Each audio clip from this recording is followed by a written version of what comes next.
विश्व शांति धारा।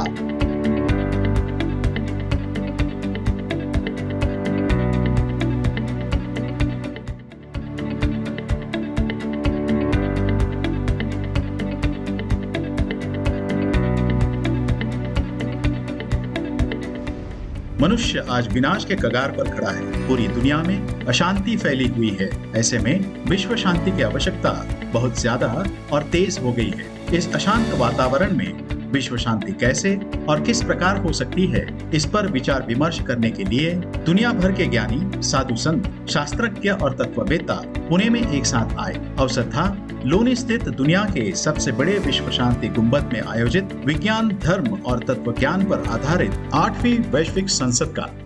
इस 3 दिवसीय समारोह में सहभागी ज्ञानी वक्ताओं ने विश्व शांति और मानव कल्याण के विषय पर अपने विचार प्रकट किए। आइए सुनते हैं उनमें से कुछ चुनिंदा विचार विश्व शांति दर्शन पर प्रसारित एक विशेष कार्यक्रम में, जिसका नाम है विश्व शांति धारा। विश्व शांति धारा में आपका स्वागत है। विख्यात समाज सुधारक लारी आजाद ने कहा कि धर्म के विज्ञान को समझने की जरूरत है। मैं सदियों का मुसाफिर हूं।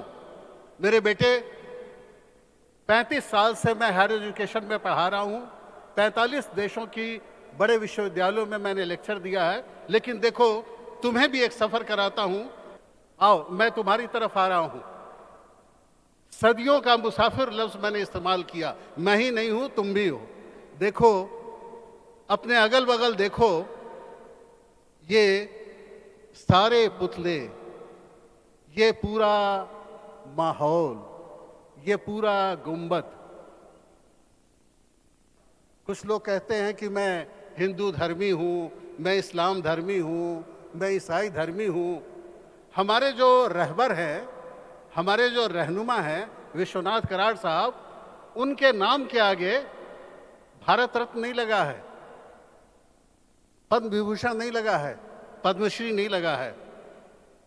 उनके नाम के आगे विश्व धर्मी लगा है। तो तुम हिंदू धर्मी हो सकते हो, मुस्लिम धर्मी हो सकते हो, सिख धर्मी हो सकते हो, एक ऐसे शख्स के सामने हो जो विश्व धर्मी है। I believe in the religion of science.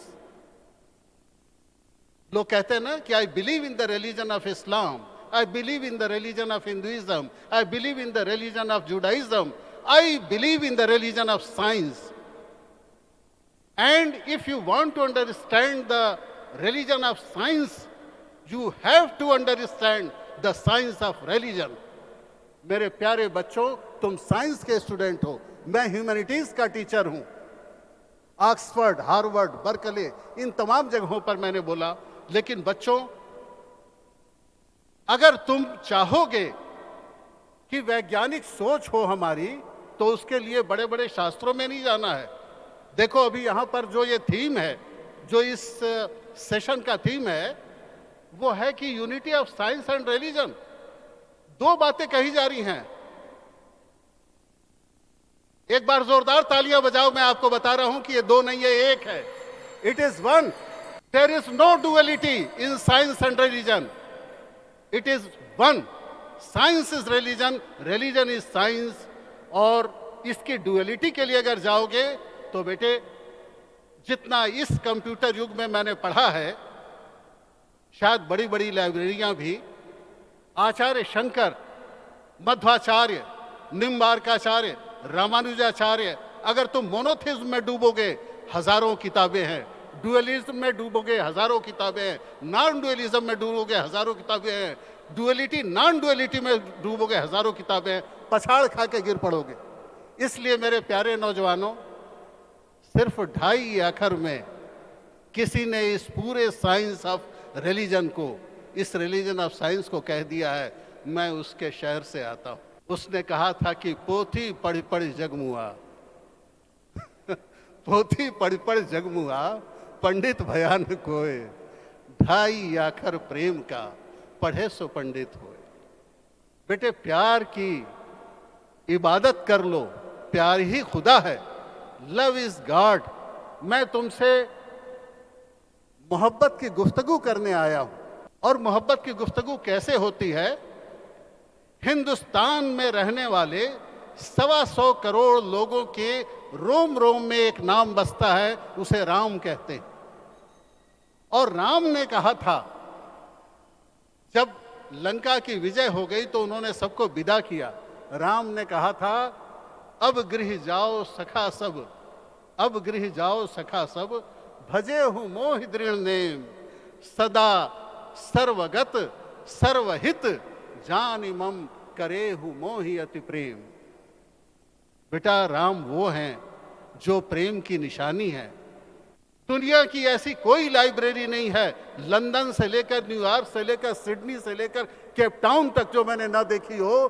दुनिया की किसी लाइब्रेरी में ऐसी गीता नहीं है जिसके बाद के पृष्ठों में पवित्र कुरान, पवित्र इंजील, पवित्र तौरात, पवित्र गुरु ग्रंथ साहिब को भी कोट किया गया है। लेकिन वो केवल समन्वय के लिए कोट नहीं किया गया है। एक बड़ी हसीन बात बता रहा हूं, एक बहुत प्यारी बात बता रहा हूं, वो कोट नहीं किया गया है, वो गीता की प्रतिध्वनि है। It is the echo of Gita. सदियों पहले कुरुक्षेत्र के मैदान में जो कृष्ण ने अर्जुन से कहा था, वहां पर ऐसे ही हजारों लोग खड़े थे, लेकिन उनके कानों ने नहीं सुना, सिर्फ एक कान ने सुना था, और वो कान था तुम्हारे जैसे एक नौजवान लड़के का। क्योंकि वहां पर बूढ़े भी थे, भीष्म जैसा बुजुर्ग व्यक्ति था, द्रोण जैसा बुजुर्ग व्यक्ति था, कृपाचार्य जैसा बुजुर्ग व्यक्ति था, लेकिन उन बातों को सुना सिर्फ अर्जुन ने। मेरे नौजवानों, तुम मुस्तकबिल हो हिंदुस्तान के, जिसे राहुल कराड़ भारत कहते हैं। I ditto with you doctor Rahul, I am proud of you. मैं इस बात का आपका समर्थन करता हूं इस मंच से खड़े होकर, और मैं आपके साथ हूं इस सफर में कि इंडिया को भारत के नाम से जाना जाए, क्योंकि भारत हमारी अस्मिता का प्रतीक है। हम भारतीय हैं, हम इंडियन नहीं हैं। हमें आज से अपने नाम के आगे, मैं बहुत बचपन से लिखता हूं, लेकिन इस बात को डॉक्टर राहुल जी ने क्रांति के रूप में कहा तो आगे आता है कोई नौजवान बेटे। अब हम लोग पासिंग आउट परेड में हैं, आने वाले तुम हो।